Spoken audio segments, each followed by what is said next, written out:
Good evening from Derbyshire. A couple of days ago I came into Derbyshire via the Ladybower Reservoir and then started along the Derwent Valley Heritage Way. I'd come to the land of opposing factions.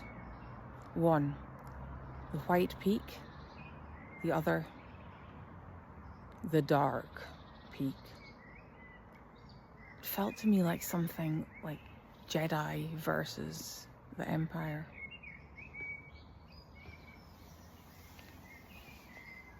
Or perhaps White City of Gondor versus Mordor. In reality, the Dark Peak area refers to the gritstone composition of the rock formations, whereas White Peak refers to the limestone. In fact, when I was driving to my accommodation, it felt like I was going down Cheddar Gorge, and I suddenly had this welling up of, oh my gosh, I'm here already.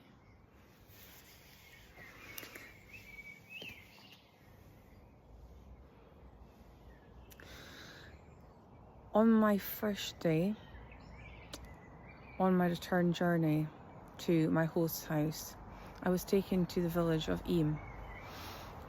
I missed Eyam on the Heritage Trail, but I had heard of it before. I'm sure I'd watched it in a video at school. It is famous for not a very good reason. It was a resurgence, the return tour of the Black Death, the plague, in 1665, 1666. Eyam...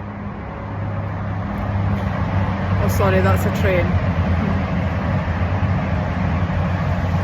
There's still a thriving railway network here in where I am just now. Eyam is famous because basically so many of its inhabitants died. The village quarantined themselves off from the rest of the surrounding area so that the plague would not spread.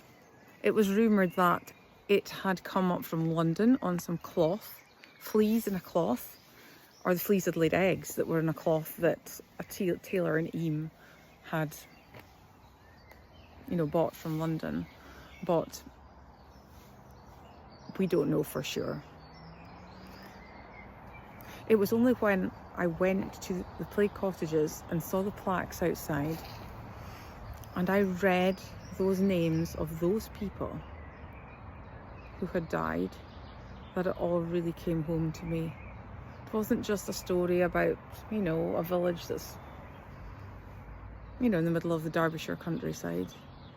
It was real people. It said when there were survivors, sometimes one in a huge, huge household. One, it was a 3-year-old. Another house, there was no one. Sometimes 2 people died in a single day.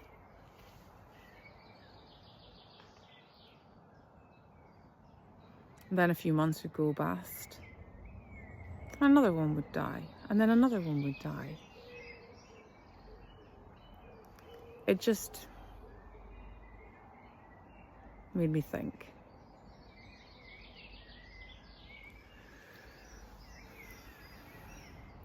Anyway, my walk today took me through the Chatsworth estate, past Chatsworth House, and I got to Matlock, where I took the train to Ambergate, and I'm staying the night in the Amber Valley before heading back to Matlock and then walking on again tomorrow. So, good night from the land of the White and the Dark Peak.